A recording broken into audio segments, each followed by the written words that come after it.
اهلا بيكم مع محمد مكي في ملعب محمد مكي. النهارده هنجاوب على اسئله كتيره. 3 لاعبين نادي بيراميدز هياخدهم من النادي الاهلي، ولعيب عليه اقساط وبيتكلم اداره الاهلي الحقوني وعلوا لي المرتب بتاعي، وامام عاشور بياخد كام وعايز ياخد كام عشان يجدد، ولاعب تاني مفاجاه. كل ده في حلقه النهارده. بس قبل ما اجاوبك على كل الاسئله ديت، عايزك تصلي على النبي وتدعي لاخواتنا في غزه ربنا ينصرهم يا رب، وتعمل لايك وسبسكرايب. ويلا بينا نبدأ. أول حاجة، سمعنا أخبار إن نادي الزمالك بيتفاوض مع نجم النادي الأهلي إمام عاشور، بيقولوا له بص ما تجددش ولا توقع للنادي الأهلي بتمديد، وكمان 3 سنين هنيجي نشتريك برقم كبير. طب مين اللي كلم إمام عاشور؟ بيقول لك رجل أعمال زملكاوي. كلنا عارفين مين رجل الأعمال الزملكاوي اللي ممكن يدفع مبلغ زي دوت كبير لإمام عاشور. بس الكلام دوت ما اتقالش غير في صحيفة إخبارية واحدة على النت. يعني الكلام ده ممكن يكون غلط، مش لازم يكون صح. يا باشا لو كان معاك فلوس كنت دفعت من الأول، مش جاي دلوقتي تتكلم في دفع. تاني حاجة، إمام عاشور إدارة الأهلي قعدت معاه قالت له تعالى يا إمو، تعالى يا إمو، إيه الدنيا معاك؟ قال لهم بصراحة أنا زعلان ليه يا إمو؟ أصل في ناس بتاخد أكتر مني وأنا نجم الفريق باخد قليل. قالوا له ولا يهمك يا عم إمو، انت بتاخد كام وعايز تاخد كام؟ قال لهم انا باخد 35 مليون اجمالي في السنه. وانت عايز تاخد كام؟ قال لهم انا عايز ابقى بفئه اولى في اي بي. يعني اخد كام؟ اخد 85 مليون بدل 35 مليون اللي كان بياخدهم في السنه، عايز ياخد 85 مليون.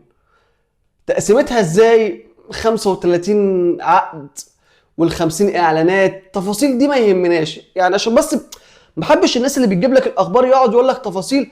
يعني لا، احنا عايزين ايه الدنيا من بره. يعني الشاكب راكب بكام يا باشا؟ الشاكب راكب 85 الف جنيه، 85 مليون جنيه. تمام، ده الشاكب راكب. حلو. امام بنسبة 90% هيوقع مع النادي الاهلي تمديد عقده لسنة 2000، سنة 2032. يعني ان شاء الله امام عاشور هيبقى معانا في كاس العالم اللي جاي بتاع الانديه، وهو اللي هيقود الفريق، والتشكيل هيتكون على النجم ساعتها هيبقى هو الكابيتانو بتاع الفريق. بس امام عاشور مرحب، يعني عشان نبقى برضو متفقين، مرحب اللي هو يكمل في النادي الاهلي. انا عايز اكمل في النادي الاهلي، حلو قوي، كل الكلام ده حلو قوي. طيب في ايه تاني يا عم الحاج، يا عم مكي، في ايه تاني؟ اقول لك هجيب لي السؤال. نادي بيراميدز في السر، في الخفاء، في تحت الترابيزه، تحت الملايه، بيتكلم مع 3 لاعبين بيلعبوا دلوقتي في النادي الاهلي اللي هو عايز ياخدهم، مش الصيف ده، الصيف اللي جاي. ليه الصيف اللي جاي؟ هقول لك عشان العقود بتاعتهم هتكون خلصت خلاص، باي باي فينيتو.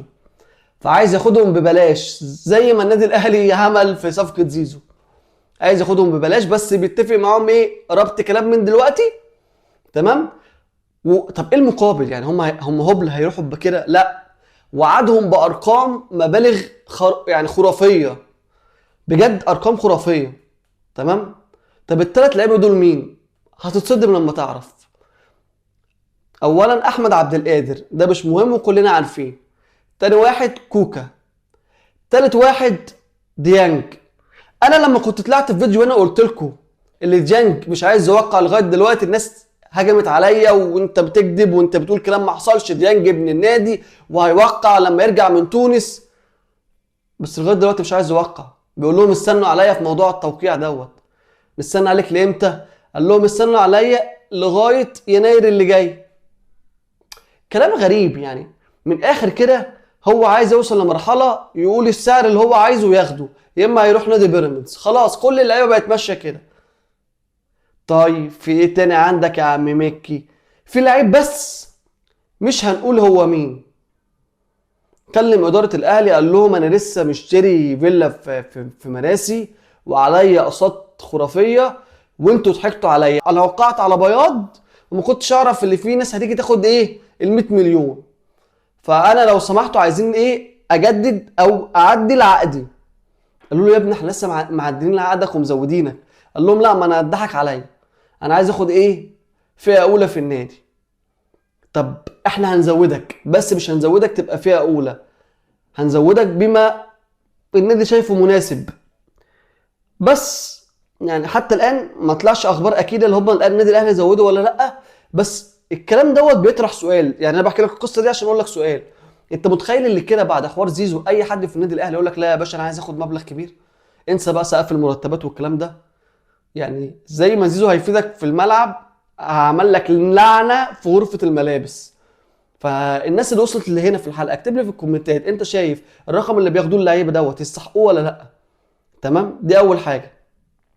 وتكمل معايا علشان هقول لك على كلمه تكتبها لي في الكومنتات عشان تدخل معايا السحب.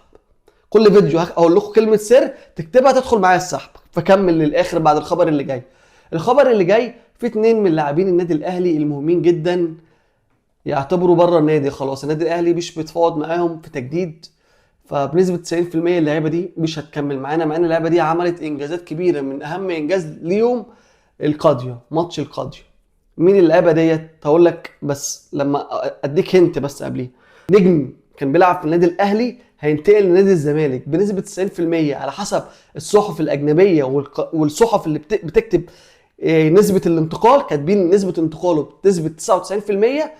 واحد كسب مع الاهلي افريقيا والدوري والكاس وكل البطولات. تتوقع مين ده يا جماعه؟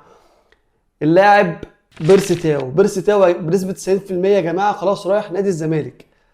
انا مش عارف بصراحه هنزعل ولا نفرح، بس الصفقه دي هي كيديه اكتر. مش كيديه، هو بيعادل بيها النفسيه بتاعت اللاعبين، اللي هو ما تخافوش احنا نادي كبير، زي ما النادي الاهلي اخد مننا لعيبه احنا كمان بناخد منه لعيبه.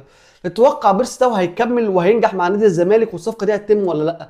لغايه دلوقتي مفيش خبر اكيد، بس بنسبه 90% او 99% هو رايح.